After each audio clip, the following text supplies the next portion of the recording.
Hi అండి, నమస్తే. Welcome back to our channel. Last వీడియోలో మీకు లెమన్ రైస్ తయారీ విధానం చూపించాను కదండి. ఇప్పుడు కర్డ్ రైస్ తయారీ విధానం చూపిస్తున్నాను ఫ్రెండ్స్. చూడండి, ముందు రోజు నైటే నేను పాలు తోడి వేసుకున్నాను. ఎంత గడ్డగా వచ్చాయంటే చెప్పాను కదా, నేను బఫెలో మిల్క్ వాడతానండి. చాలా చిక్కగా ఉంటాయి, మీగడ కూడా చాలా బాగా వస్తుంది. ఇది పిల్లలకు పెడితే చాలా మంచిది, ఆరోగ్యంగా ఉంటారు. నేను ఇంట్లో అందరికీ ఇదే వాడుకుంటానండి. ఇంట్లో తోడు వేసిన పెరిగే వాడతాను. రైస్ ప్రిపేర్ చేసుకున్నాను కర్డ్ రైస్కి. దీనికి కావాల్సిన ఇంగ్రీడియంట్స్, నేను కారం తక్కువ వేసానండి. ఎండుమిరపకాయలు 2, దానిమ్మ గింజలు, కొత్తిమీర, సాల్టు, క్యాషూనట్, కరివేపాకు, ఆవాలు, పచ్చనిపప్పు, ఇవన్నీ యాడ్ చేస్తే పెరుగన్నం తయారవుతుంది ఫ్రెండ్స్. ఇన్ని యాడ్ చేస్తేనే కానీ మనం నోటికి రుచిగా వెళ్ళదు, కాబట్టి ఇవన్నీ యాడ్ చేయాలి. ఓకేనా ఫ్రెండ్స్, తయారీ విధానం చూపిస్తాను చూడండి.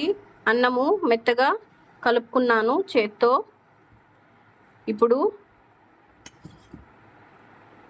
అన్నము చల్లార్చుకోవాలండి, వేడి మీదే పెరుగు వేయకూడదు. ఇప్పుడు తగినంత పెరుగు యాడ్ చేస్తున్నాను. ఎండలకి పిల్లలకి పెరుగన్నం పెట్టండి, మంచిది. ఇప్పుడు ఎండలు 43 degrees వస్తున్నాయి.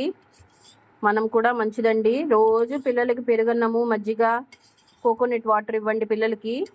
చూడండి, పెరుగు యాడ్ చేశాను. ఇప్పుడు సాల్ట్ వేస్తున్నాను. ఇప్పుడు చేత్తోనే మనము మెత్తగా కలుపుకోవాలి. ఇప్పుడు మధ్యాహ్నంకి అయిపోతుంది కాబట్టి మనము చేత్తో కలుపుకోవచ్చు ఫ్రెండ్స్. ఒకవేళ నైట్ వరకు ఉండాలంటే గెరిటి పెట్టి కలపండి, లేకపోతే స్మెల్ వచ్చేస్తుంది.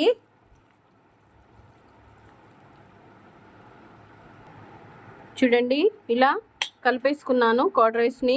మొత్తం పెరుగు యాడ్ చేసేసాను, కొంచెం కొద్దిగా ఉంది. మొత్తం పెరుగు వేస్తేనే మనకు చాలా టేస్ట్గా వస్తుంది ఫ్రెండ్స్. దీన్ని మనము పోపు పెట్టుకుందాం. చూడండి, ప్యాన్ పెట్టుకున్నాను, కొంచెం ఆయిల్ వేసాను. దీనిలో కొద్దిగా ఆవాలు వేయాలి.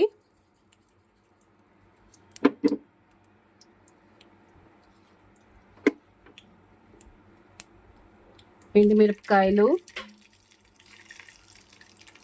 పచ్చనిపప్పు. కొంతమంది పచ్చనిపప్పు వేయరండి, నేనైతే వేస్తాను. పిల్లలకు ఇష్టంగా తింటారు. ఏమీ లేకుండా ఉట్టి కర్డ్ రైస్ తింటే ఏం బాగుంటుందండి.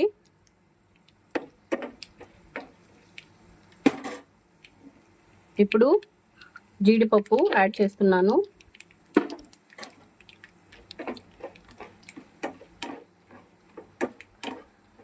ఇవి తొందరగా వేగిపోతాయి, స్టవ్ మీడియంలో పెట్టుకోండి. ఇంకా దింపుకుందాం అనంగా కరివేపాకు యాడ్ చేసుకుందాము. ఇంకా స్టవ్ ఆఫ్ చేసేస్తున్నాను. ఇప్పుడు కరివేపాకు యాడ్ చేశాను. ఇంట్లోనే కొత్తిమీర కూడా యాడ్ చేస్తున్నాను.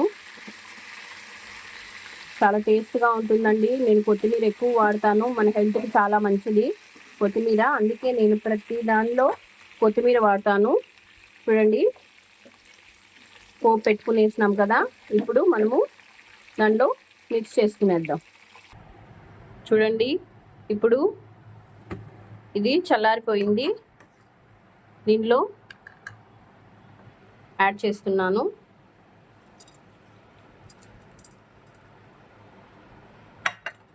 చాలా టేస్ట్గా ఉంటుంది ఫ్రెండ్స్, ట్రై చేయండి.